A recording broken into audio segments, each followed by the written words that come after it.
Everyone, and of course, I'm happy to be back here to bring you up to speed with the latest revolving round, the beautiful award of sport. It is the weekend edition of the show. Of course, today is Friday. We'll take a look at the ongoing National Youth Games in Delta State, as well as the top 5 leagues in Europe. We're going to see some interesting fixtures, and we'll take a look at those fixtures as well on the show. Promises to be an exciting one this evening, and we'll urge you to sit tight as we have a lot for you. We'll take a short break now, and when we come back, of course, we'll dive straight to see what is happening down there in Asaba, where the National Youth Games is actually ongoing at the moment.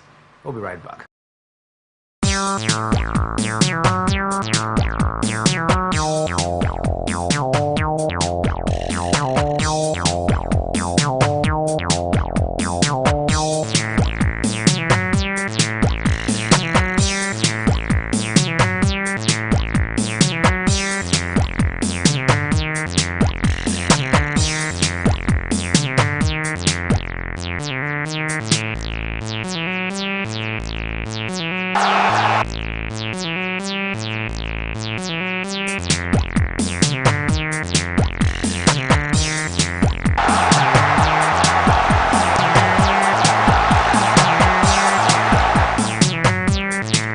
Welcome back. Steve Sports Extraordinary on Atlantic Television Network, and I have with me Emmanuel Michael. Good evening to you and welcome to the show. Yeah, good evening to you, Kingsley, and good evening to our viewers out there. All right, let's take a look at the situation of things at the ongoing National Youth Games. Of course, yesterday, the Honorable Minister of Sports, Senator John Wanino, put up a warning that any attempt at cheating at the National Youth Games would not be tolerated, reiterating that the games were intended for athletes of 15 years and below. And I believe this time the state, of course, will stick to this, particular warning, and of course put up athletes that are 15 years and below. But Michael, taking a look at that as well, it was a colorful opening ceremony we saw in Delta State. What do you make of the opening ceremony, and as well the statement from the Minister of Sports talking about Senator John Wanino? Well, talking about the opening ceremony, I think we talked extensively about that yesterday, so I wouldn't want to go back to that. But talking about the statement of the Sport Minister, I think for me, was a timely reminder for some of the states out there. I'll be thinking of, trying to falsify the age of their athletes in order to pass through the unofficial way to make it to this year's National Youth Game, which for me I think is not going to be a good one, because doing so is going to defeat the real essence of this National Youth Game, because it's about grooming young talent. It's about discovering new, younger ones that is going to take up the baton of leadership from the, some of the senior players at the senior cadre. I think for me, making this announcement or this statement is going to at least ring bell into the heart of every state that is competing in this very one. If there is the intention that you want to falsify the age of your athletes so that they make it through, I think it's going to fall on a very big brick wall, because it's not going to happen. You listen carefully to even the local organizing committee chairman talking about Solomon, Ogba. It was also in line with the thought and the statement of the sport minister that they don't want to take that and they cannot take that, and they are doing everything necessary to ensure that they fish out any state or any athlete that try to falsify his or her age in order to be part and parcel of this one. For me, this is the way to go, because the difference between the more developed climes, the way they groom their athletes, is that they allow you to pass through the card rather from the younger age of 4 years, 6 years, 7 they allow you to grow, pass through the rank, gain mastery, of your game out there. And when you graduate to the senior national team, it becomes very easy for you to deliver at the biggest stage because you've actually passed through the different underage category before you get there. So for me, I think it's a timely call, like I said earlier, to most of the state out there, because bringing in an overage player or overage athlete rather is going to defeat the real essence of this very one. So states and their athletes must be able to adhere to this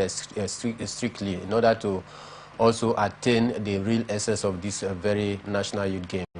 All right, of course, medals are coming in already for some states, and of course, according to reports, the first gold medals of the 8th National Youth Games went to Edo States as the competition began yesterday in Asaba Delta State. They achieved these feats in the weightlifting events as Esther Amarachi Chijoke won 3 gold medals for Edo States on day 1 of the games. The team Edo weightlifter won 3 gold medals in clean and jerk and snatch 56 kg and got the job done with 71 kg, a total of 3 gold medals in the female category of the event, which was held at the Indoor Sports Hall of the Stephen Keshi Stadium, Sabah. Michael, what do you make of it?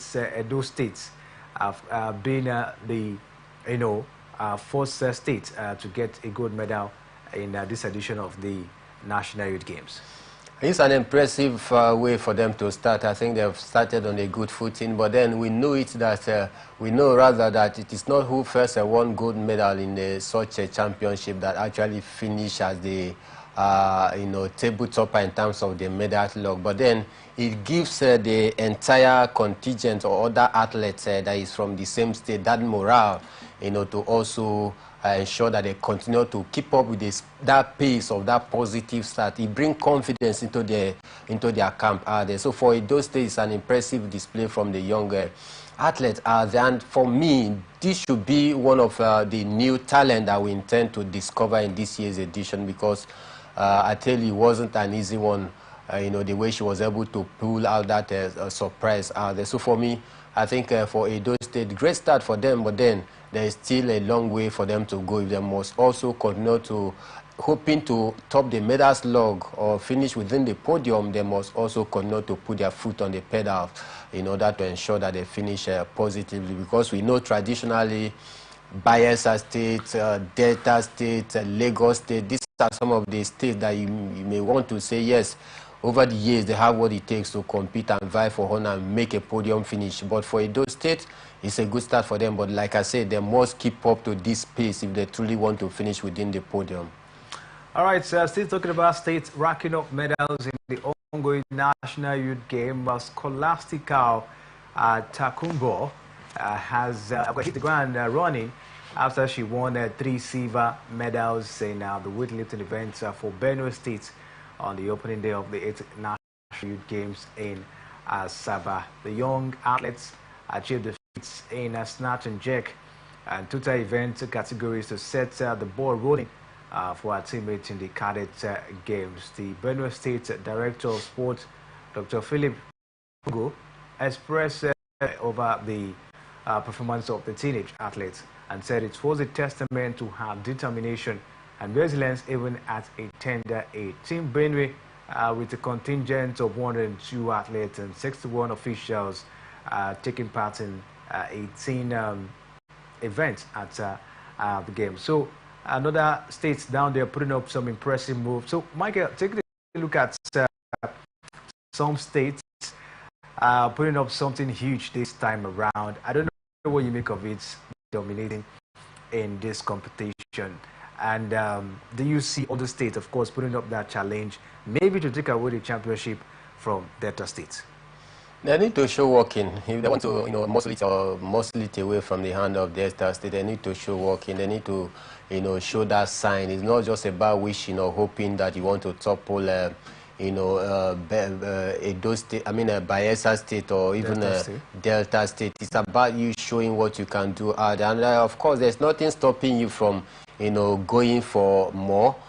There's nothing stopping you from trying to ensure that at least you beat some of these regular teams that have been always dominating. But then your athletes the more show that indeed have what it takes to be able to vie for medals out there. It's not just about wishing, it's about demonstrating, what you want to achieve out there on the field of play, on everywhere, on the court. So for me, but then I think for this year's edition, it seems from the early signs that we've seen so far, it seems it's going to be a very, very competitive one among states out there. You look as though it's not going to be a business as usual, where you have, some of these regular, state, Lagos State, Bayelsa, making their own. I think for me, it should be a very competitive one for different states out there. We saw Benue doing something magnificent, which hitherto they have not, been doing pretty well, especially starting their first 2 days in the national youth games. In the past, the record shows that they're not always good. But you take a look at the way they were able to start on the very first yesterday. That may create the impression that maybe they stand a chance. Other states stand a chance of competing against some of these 3 or 4 major states that have always been dominating. But then, despite the fact that I'm hoping that other states, up their ante by making sure they challenge, other states that have been very favorable for beyond, trying to topple each other on the medals log. Talking about the sport ministry itself and the organizers this time around, this one goes out to them. It's not about state toppling the medals log. It's about finding or getting talent, breeding a talent that can be able to be prepared and get them ready for the senior national level. This should be the essence of this national youth game for me. In as much as it is good for state to jostle for honor in order to at least have that big say that yes, this year's edition we came out top, we came out second, fine, it is good. But then we should go or look beyond just toppling the medals log, but go down to harnessing talent. 8 years to come, can we be able to beat our chest and boast and say yes, 2024 national youth game, these are the names that competed, and from this 2024 edition, this is 4 years, 8 years down the line, this is where they have taken their career to. This is what I want to see. We have about 5,770 something athletes in this year's edition. Now in 8 years to come, out of this number of athletes, can we be able to boast and be proud and say yes, at least 100 or even 150, actually passed through the rank and graduated to the senior level? This should be the target for me. Not about, this is the 8th edition. Can you just pinpoint one name out of this 8 last edition that we've discovered that have passed or graduated through the rank and progressed to the senior level? This should be the, and for me, I can't actually, place my hand on any at all, which it means that the last 7 edition has not been fruitful. But the whole essence is to discover new talent, to have new names. Etobi Lola Emotion we are here today, they will soon leave. Adegoke, talk about Haruna Quadre, Funko Shinaike, and Makamura, name them in different sporting categories. Left already. Okay, and we need young hands that is going to take up the baton of leadership from. This should be the target. Like I said, this one goes to the Ministry of Sports and to different states out there. Not about going out there to win medals for the state. Of course, it's good, because going out there to win medals is very, very good. But then we should think beyond winning medal, beyond topping the medals log. And how many athletes were we able to, harness from this year's edition in the next 8 years? Can we be able to hear these names that we are hearing today and say, oh, you go back in retrospect and you say, okay, that name, he did pretty well during the 2024 National Youth Game. So this is what I want to see for me. All right, let's see how it goes. We hope that, it's not just about winning medals, but just like the sport minister has said, is talent grooming, nurturing, sporting talent from this one, and see what we can be able to do. Just like you mentioned, the talents we have now, especially in different sporting federations, they are gradually getting to the end of their career, and we need to see how to fix, these loopholes that, of course, could possibly come in the future. But away from that, Michael, cherry news coming from basketball as Nigeria Junior D Tigers has qualified to the final of the Under-18 Afro Basketball Championship in Pretoria. And of course, talking about that particular one, that game keeps up for today, and it was in the afternoon. They defeated Uganda 71-67 to book their spot in the final. The game lived up to the expectations, but it was the Nigerians who won the first quarter 21-20 and had by halftime 45-39. The Ugandans upped their game in the third quarter, but it was Junior D Tigers who won again 61-54 before wrapping up the game at the final quarter 71-64. Junior D Tigers will confront Mali in the final of the championship. Michael, they've got to the final. What do you make of it, especially the game against Uganda? Very impressive. I had to go back, watch the clips of that game. I tell you, it was a hard-fought game for them. It was more like a back and forth between the girls out there, but then they were able to at least stand tall in that very one. Very impressive display from the girls. We must give them kudos. So not just getting to the final is the key thing here, but that we were able to pick one out of the 2 tickets allotted to the continent of Africa, which is key for me, because getting to the final or performing very well during the group stage without at least, getting one of those tickets to represent us in the under 19 at World Championship at Switzerland. It wouldn't have actually met the whole essence, but fine, we got to the final, good. But then to cap it all, we have one of the 2 tickets for the continent of Africa, which for me I think is very, very key. We must commend the girls, though their male counterpart got knocked out of the competition yesterday by Mali as well. After an impressive ride, which saw 2 of them, both in the male and female category, progressing to the semi-final. I think for me, we need also to be wary of these Malians. Talking about the final because the Mali side, they are not a very bad side at all. They are very, very good. You need to go back, watch their group games as well. They are very, very dominant. So we need to be up and doing in the final against them if we want to get our hand on the trophy. For me, because these Malians, they are very, very good. I tell you, take a look at the history of basketball at Mali. I think they are one of the big name when you talk about basketball right here in Africa. So we must prepare very well for that very one, to ensure that at least for the fine job that we've done so far, we are able to cap it all with a medal. Sharing news, of course, for the Junior D Tigers, and we hope they continue with this impressive form down to the final as well against Mali.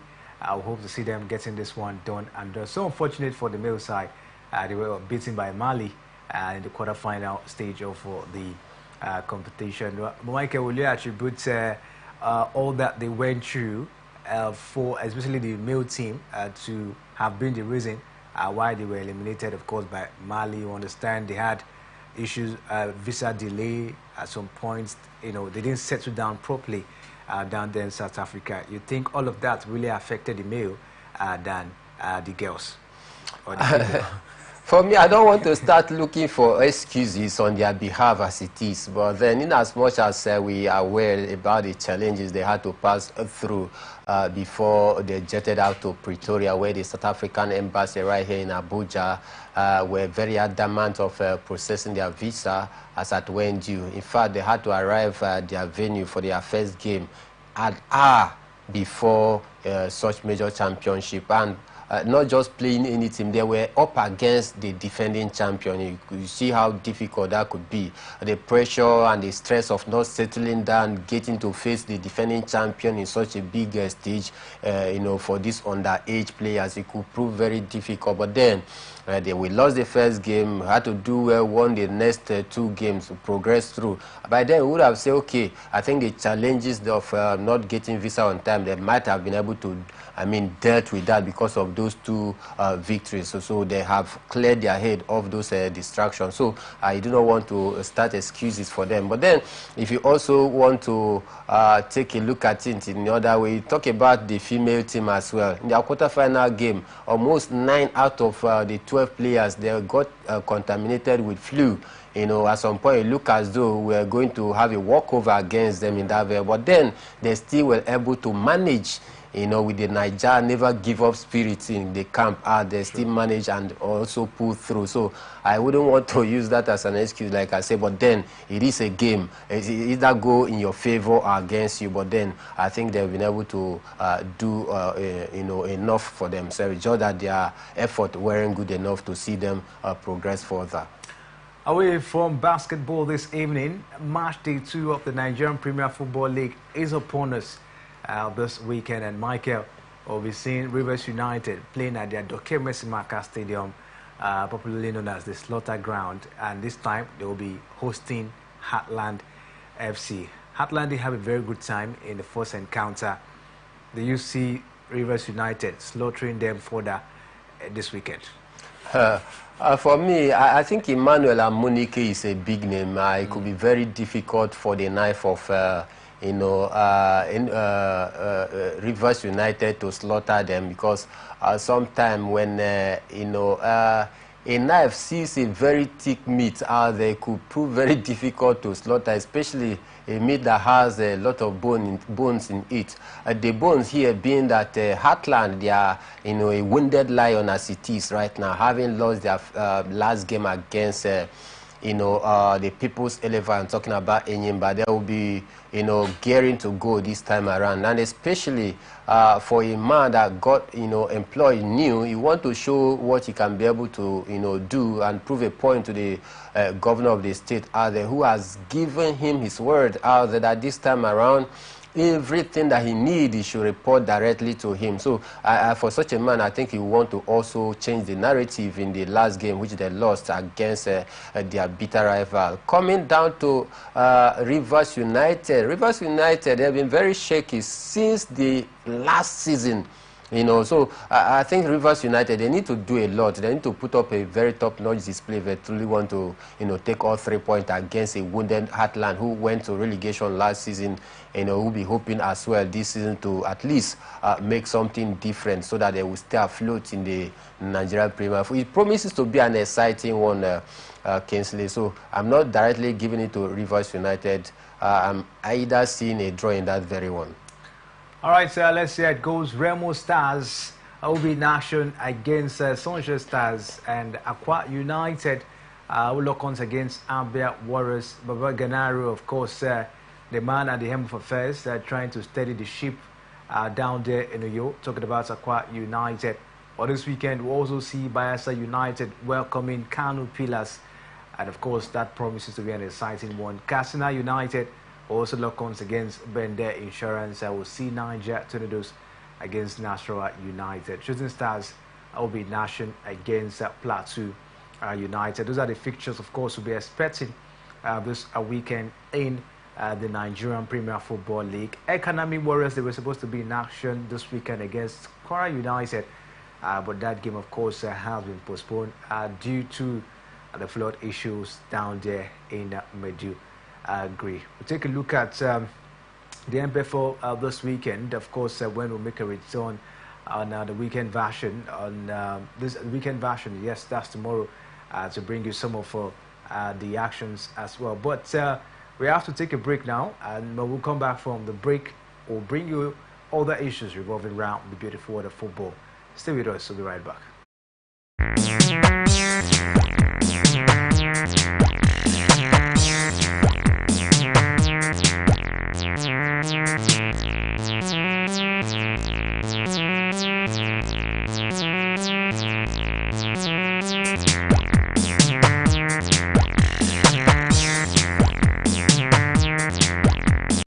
From lands across the ocean to the land beyond the mountains, through the Sahara, we bring all the sport news, live analysis, expert discussions on trending stories in politics, business, socio-economic, sports, and documentaries. So catch all the updates on the happenings around the globe.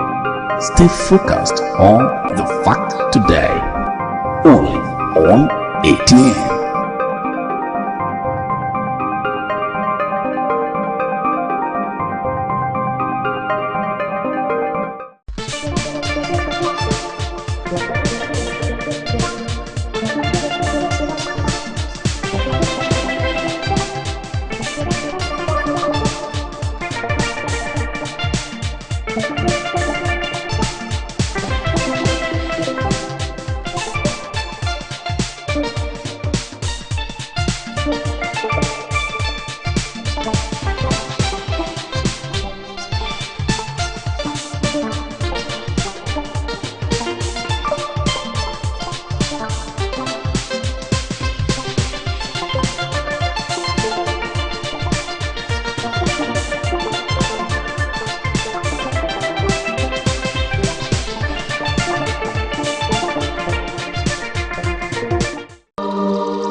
Welcome back, ST Sports Extraordinary on Atlantic Television Network, and of course Emmanuel Michael is here this weekend, and together we'll bring you the latest revolving round the beautiful world of sport. Michael, reports going round at the moment is that Super Falcons coach around the wardroom has resigned as the coach of the Super Falcons after 4 years in charge of the team. His resignation was contained in a letter dated September 12th, which was yesterday, and we heard the gaffer cited health issues of his wife as the reasons he is resigning from the job. What do you make of this for around the wardroom and the Super Falcons?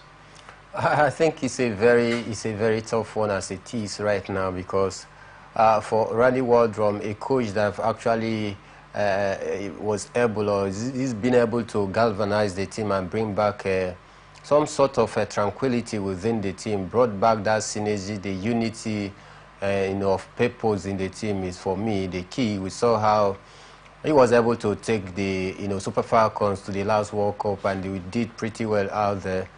So for me, I think it's a very, very surprising one. But the Europeans, they pay very detailed attention to their family out there. When it has to do with their family, they don't joke with it. So, citing the health issue of the wife out there could be a very cogent and acceptable reason for him to throw the towel. But then we wait to hear officially from the Nigerian Football Federation as regards this. All right, let's hear those around the wardroom who assumed the role of Falcons head coach. In 2020, a guy led the team to the semi-finals of the 2022 Women's African Cup of Nations, and that was in Morocco. He also led the record-breaking African champions to an impressive performance at the 2023 FIFA Women's World Cup in Australia and New Zealand, where they captivated fans before being narrowly eliminated by England on penalties in the round of 16. But how will you rate his stay with the Super Falcons of Nigeria? For me, to be honest with you, it could be a very difficult one and a tricky way to assess his performance or his stay during the course of his years with Super Eagles. But then, I will say it's been average. Average because there's no tangible trophy, to show for his stay. But then we've seen a bit of an improvement within the Super Eagles squad. So it could be a very difficult one for me to start assessing him as it is right now. But then I think the only thing that I was able to take note during his stay is that We saw relatively a team that can be able to stand against any team in the world and also showcase their talent without a fear or favor against their opponents out there. We're able to see during his reign where players' discipline was very paramount. No issue of jostling for who reigns supreme within the camp, whether you're a big name and all of that. We saw equality within the players in camp. We saw unity. And for me, I think these are the only positive that I want to take from the time of, Randy Wardrum stay with the Super Falcon. But in terms of trophy, I think he's very, very poor assessing him. If you want to talk about trophies, I think that is the only way we want to say, yeah. Because the only thing that people will ask you for, what did you win? Gary Southgate for England, he was able to bring England back to that near success place, but then not able to win anything. But took the Three Lions back-to-back European Cup final, took them to the semi-final of the World Cup and all of that, even helped them to improve on their world ranking. But then his tenure came to an end after so many years. No trophy to show for it. But was he able to do well? Of course, yes. But the thing about coach and teams is that, what did you win? That is the only thing people want to hear. That you did well, you played beautiful football. Nobody remembers that. And history will not, count that for you. Only what history record is about the trophy that you are able to win as a coach or as a player during your time. So what next for the Super Falcons in terms of coach? Should we go for a foreign manager once again, or look at some of the home base we have? We have some home base coaches that are very good in managing female teams down here in Nigeria. Edwin Okon, who is currently the coach of Ibom Angels, is one of them. We have White Ogbonna, and some others as well. What do you make of it? Where should we head to? A home-based coach or a foreign manager?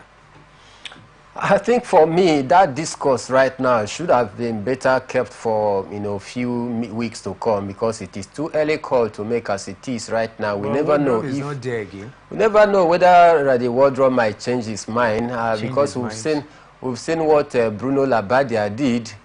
So let it not be a repeat of that, so that we don't begin to sort for a coach right now before we hear a different statement altogether. So for me, I rather keep my thought as it is right now and wait for an official statement from the Nigerian Football Federation, before we can be able to start talking about whether to employ a local or even a foreign coach. All right, so let's see how it goes. We hope that the Nigerian Football Federation will be able to look out for a quality coach for the Super Falcons of Nigeria. So far, so good, Michael. If you ask me, I've not been impressed with the Super Falcons of Nigeria, despite the interesting outing in the World Cup. Take a look at the AFCON. We struggled. Let me put it that way. Despite the fact, at least we went down. Was it the semi-final? We went that we struggled. Unlike the Super Falcons, 9-time champions of the Women African Cup of Nations down here. I expected more for Randy Wardrum, but it is what it is. He has to throw in the towel at this point in time. Wishing well, in his future endeavor. But at this point in time, let's take a look at what is happening in the continent, as Enugu Rangers, they were able to beat their opponents today at the Gosla Pavio International Stadium, talking about Segranda Esperança of Angola. 1-0 ended in that one. Slim margin, you will see. Slim win. A slim win. Very slim win for me. I think it was a very difficult one for them. Sagranda FC of Angola, a very stubborn side as well, coming down here to almost holding a team to hostage, because they had to score that goal at 70-something minutes. Yeah. That is to show you their resilience. They were able to stand tall. They never let down their guard until that late minute goal came. 70-something minutes. I think for me, it's going to be a very big worry, for the away games as it is right now, because if you cannot win at home convincingly, what is the assurance that you are going to go away and win convincingly? So I think we are sitting on a very tight twine rope as it is right now, because like I said, if you cannot win convincingly at your home ground, how much more going away to play Angola side. So I pray for them as it is right now that the away game, there, at least if they can go out there and manage, to hold them to a draw, that will see them through. But I don't see that happening. But we can't rule out upset. It is a game of football. That we're unable to win convincingly at home doesn't mean that they can't go away and score 3-4 goals. But then, I just talking about history and record. It's always very, very difficult for the CAF organized competition if you fail to win convincingly at your home ground. Going away, record has shown it that it's always very difficult for you to win at away. All right, let's say it goes. We hope that Rangers will do the needful where they play away from home in the CAF Champions League. But away from that, Michael, I understand Enyimba will also be national this weekend against Etuli Filante of Burkina Faso in the CAF Confederation Cup. How ready and prepared how ready and prepared of Enyimba for this particular encounter? Well, for me, I think Lorewaju, the coach of Enyimba Cities right now, he's been doing a very good job. Taking a look at some of the games that has been on the touchline for Enyimba side. Let's keep our fingers crossed, hoping that he's going to continue to carry his tactical prowess down to this very one and help the boys, to build more confidence towards getting all 3 points against Etoile du Sahel as it is. But then, like I will keep saying, any CAF organized competition is always a very difficult one. It's very, very unpredictable. But then we just wish Enyimba well, because you can't also detach. I can't also detach myself away from the affiliation of being that Enyimba is a Nigerian team. And of course, I'll be very sentimental. I'll be supporting my own because I wish Enyimba to at least go far in this very one, being the only 2 team out of Nigerian team that is still remaining. And now, having seen that the chances of Enugu Rangers is very slim as it is right now, Enyimba could turn out to be the only, hope for the Nigerian team as it is right now. So we just wish them well, hoping that they are going to go out there and get a positive result. Let's see how it goes for Nigerian teams this weekend in the continental games. But with that, we have to take a trip now to Europe. And of course, we'll take a look at the English Premier League, where we'll see some exciting features this weekend. Tomorrow, Manchester United, of course, will travel to play Southampton. And of course, that game comes up very early, 12:30. We'll see that particular encounter. Michael, hope United won't disappoint this time.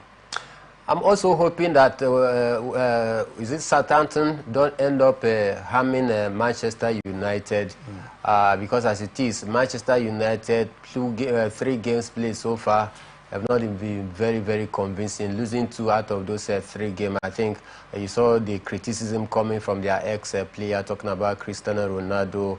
It's not a very good one. It's not a very good time as it is for Manchester United fan. And these bad results started last season. Up till now, you look as though Erik ten Hag haven't been able to find a solution to solving some of these myriad of challenges that Manchester United as a club is facing right now. But then, I hope that Manchester United can be able to restore that hope and confidence back to the team by making sure they win Southampton, convincingly, to at least give United fans something to cheer home about. United don't look very convinced this season, Michael. I don't know what you make of it. They've got some couple of players in the just concluded transfer window with a new owner this season. At least United should be firing. But you take a look at the 3 games they've played, not really convincing. What could be the problem? The problem is not far from the problem itself, which is Erik ten Hag. I think he seems to be the problem because the philosophy, which is key, of one of the reasons why Manchester United fans across the globe were very excited when Erik ten Hag was announced as the head coach of Manchester United. It's because of the philosophy. Take a look at what he was doing with the Ajax side out there in the Dutch league. I mean, they played more coordinated football, more convincing kind of play, with possession-based kind of football. But then, when he came to Manchester United, he has not been able to carve out a certain pattern of play. Manchester United has been very, very awful in terms of their pattern of play. They play very disjointed football. blow hot and cold, at some point. I mean, there is no way you cannot, rope Erik ten Hag around the problem or the challenges of Manchester United in terms of the outfield result out there as it is. So Ten Hag is the man that is at the helm of affair in terms of coaching the team, in terms of what happens on the pitch of play, in terms of the pattern and tactics. So he should be the one to take full responsibility for this. I heard him talking yesterday. He said that they are still on a progression, that they are doing something, and he hopes very soon people will begin to see what they are doing. But then it's taking too long. How long can Manchester United fans keep waiting before they return back to the days where a United fan will be very, very happy and very convinced sitting in front of the television set to watch Manchester United play the way they are known for? So for me, it's a big worry, and I think Erik ten Hag is that man that is the cause of United, result as it is right now for Manchester United. And of course, we'll see Ipswich Town. They will lock on against Brighton and Hove Albion. And of course, the coach of Brighton was just named the manager of the month, for August. And Crystal Palace will lock on against Leicester City. We'll see Fulham against West Ham United.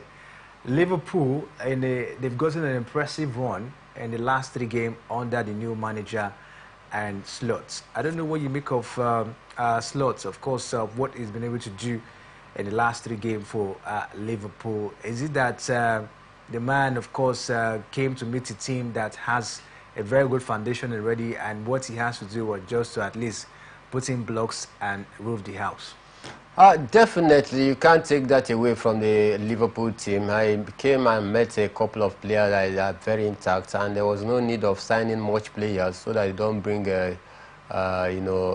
disjointed, angle of it into the team out there, and that is why it didn't sign much. They just got 1 or 2 players out there. So for me, he came and met a team that is very, very good, and it's also continued to ride on the last, success of the team. At least he's been very convincing in his result out there. And he talked about the pattern of play. It's another thing that to also give him credit, though not more like the heavy kind of play where you play the long and the short balls, combination of both. But then we've seen a little bit of at least a small slight change of the Jurgen Klopp Gengen pressing, which for me must give it to the coach. It is not very easy for so many coaches leaving other leagues that they are very familiar with to come to the Premier League and also continue to dominate in their first 3 games. So we must give it to the man talking about Ancelotti. And Liverpool will be hoping to build on that, over this weekend. Let's hope that they can be able to, pull the 3 points out of their opponents. All right, let's see how it goes. Nottingham Forest will welcome Manchester City as well this weekend. And talking about Manchester City, Michael, Erling Braut Haaland, of course, was named Player of the Month of August. 7 goals in 3 games. Impressive goal machine. In fact, it's a goal robot as it is. Erling Braut Haaland, his quality as a striker, never in doubt. Goal poacher any day, anytime. And he will also want to also continue to fire from all cylinders this weekend. Just be rest assured that Erling Haaland will definitely score a goal, this weekend.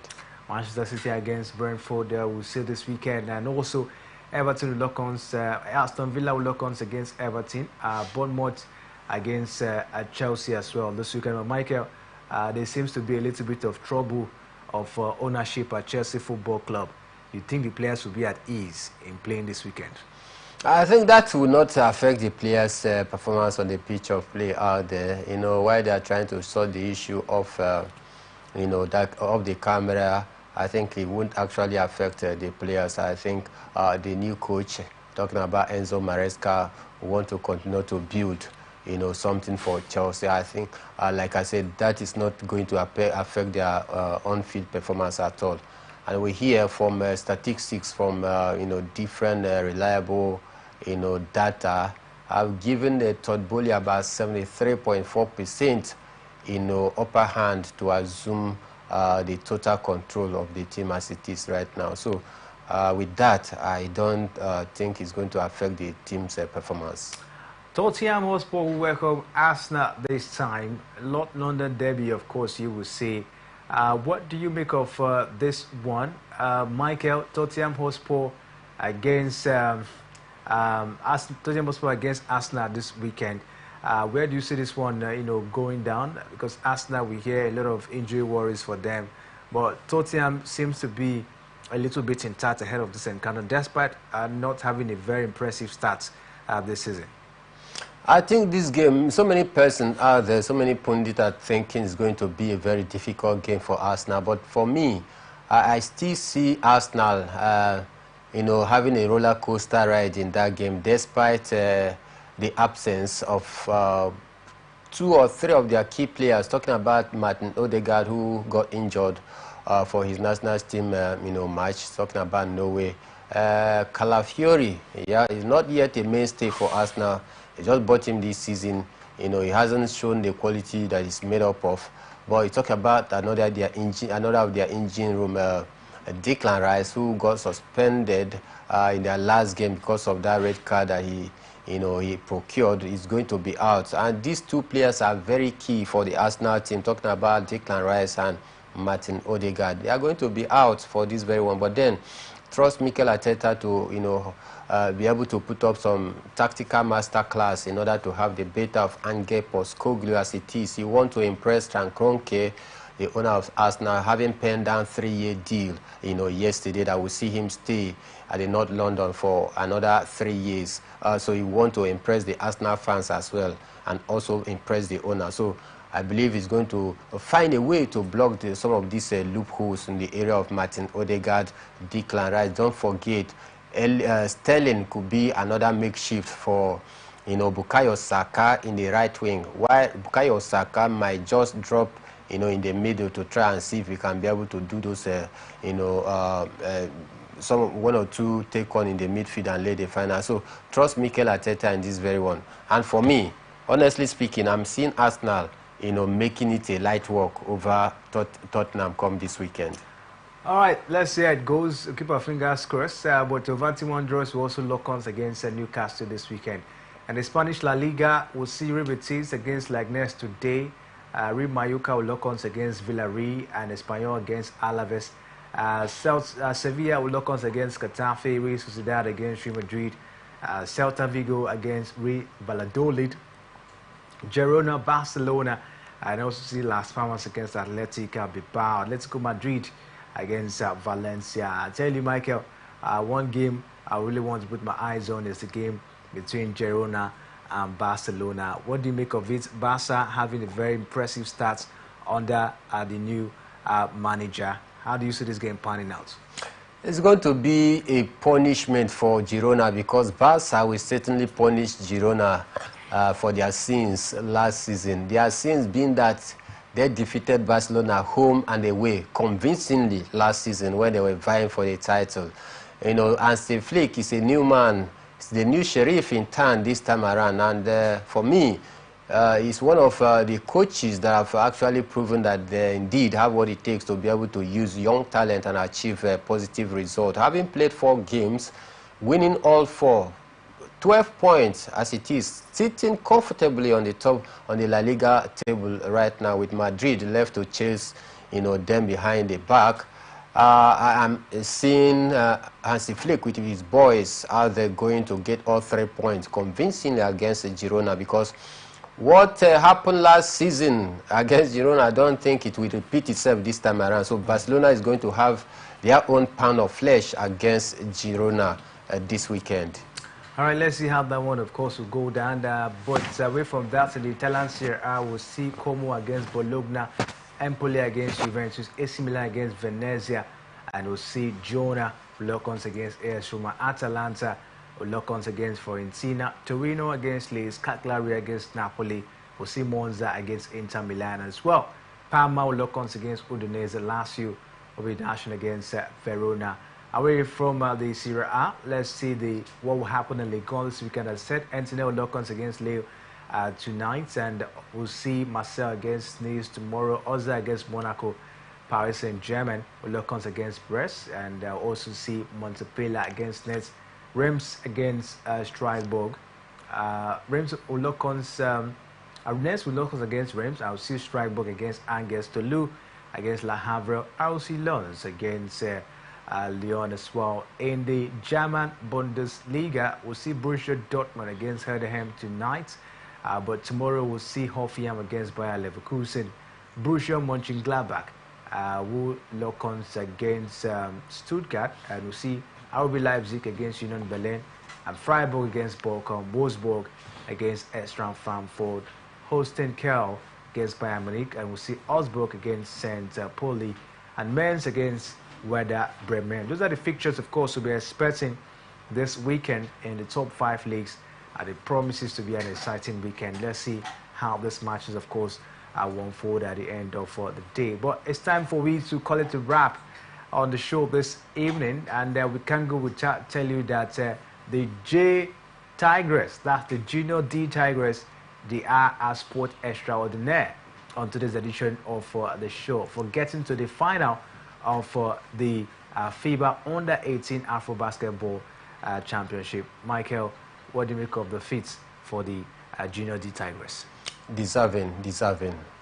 Very, very deserving. Of course, you will see down there.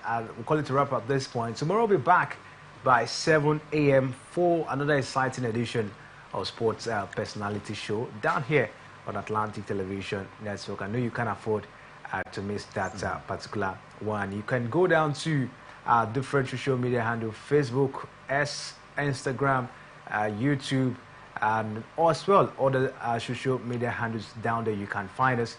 The conversation, of course, continues right there. And don't forget, peace and unity are always the pathways to progress. My name is Kingsley Emmanuel. Thanks for watching.